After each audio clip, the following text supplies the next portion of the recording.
Assalamualaikum warahmatullahi wabarakatuh. Pada kesempatan kali ini pembahasan kita adalah penerimaan anggaran dan penggunaannya. Oke, penerimaan anggaran merupakan komponen penting dalam anggaran, baik anggaran perusahaan, anggaran daerah maupun anggaran negara. Ya, di sini kita ngebahas tentang penerimaan anggaran.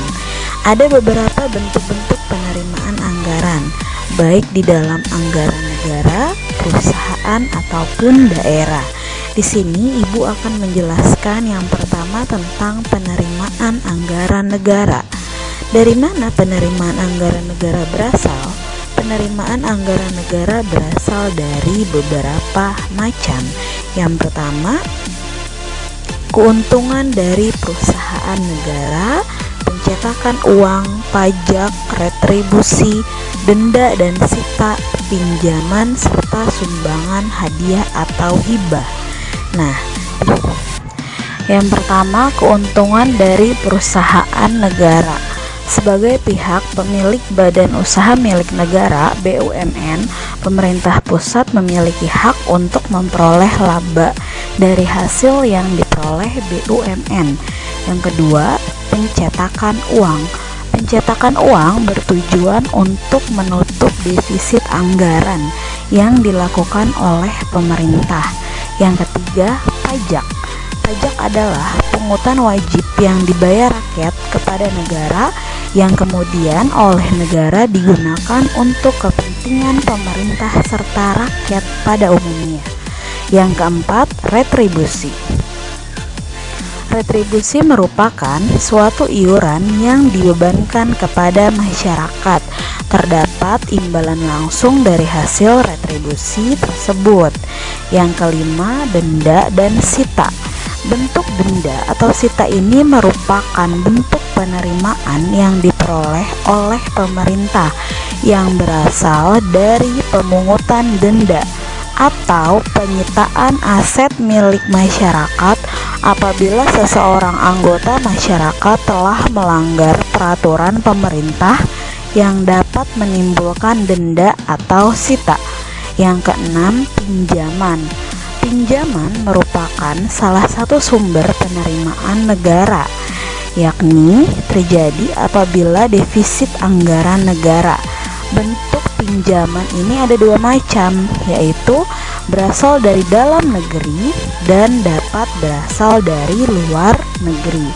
Pinjaman dari luar negeri itu contohnya utang ke lembaga keuangan dunia seperti World Bank, ADB, dan sebagainya.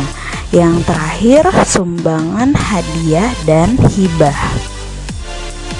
Sumbangan, hadiah, dan hibah ini dapat diperoleh melalui individu, institusi, maupun pemerintahan negara lainnya. Selanjutnya, penerimaan anggaran daerah.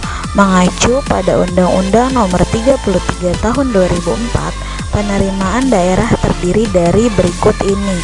Yang pertama, penerimaan daerah, penerimaan pusat, dan penerimaan anggaran perusahaan.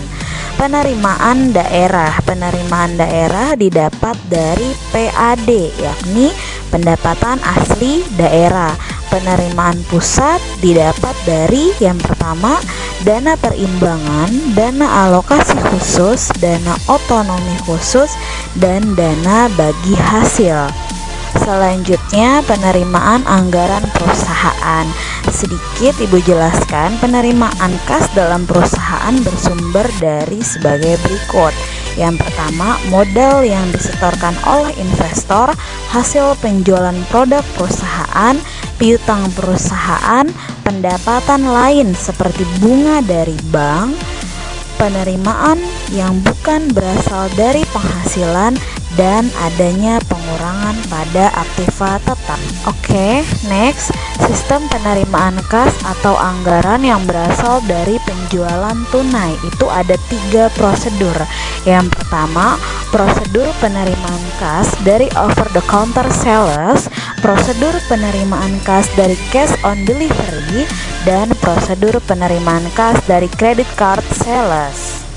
Oke, untuk penjelasan proses penggunaan anggaran baik APBD ataupun APBN sudah Ibu jelaskan di video sebelumnya. Nah, sekarang Ibu mau menjelaskan tentang penggunaan anggaran di perusahaan. Jadi, penggunaan anggaran kas perusahaan adalah sistem pengeluaran kas dengan cek, sistem pengeluaran kas dengan sistem voucher, dan sistem pengeluaran kas menggunakan dana kas kecil. Ya, ada 3 di dalam pengelolaan penggunaan anggaran yang tadi sudah Ibu sebutkan. Nah, data perusahaan, semua pengeluaran kas harus melalui bagian-bagian tersebut. Apa saja bagian-bagian yang ada di dalam perusahaan? Yang pertama, bagian utang. Bagian utang itu tugasnya apa saja? Bisa kalian perhatikan. Yang kedua, bagian kas. Apa saja tugas bagian kas? Dan yang terakhir, bagian jurnal dan laporan. Oke, cukup sekian penjelasan Ibu dalam video ini. Selanjutnya akan Ibu lanjutkan di video berikutnya, karena pada materi ini belum selesai, masih ada pembahasan tentang pendokumentasian bukti-bukti penggunaan anggaran. Oke, wassalamualaikum warahmatullahi wabarakatuh.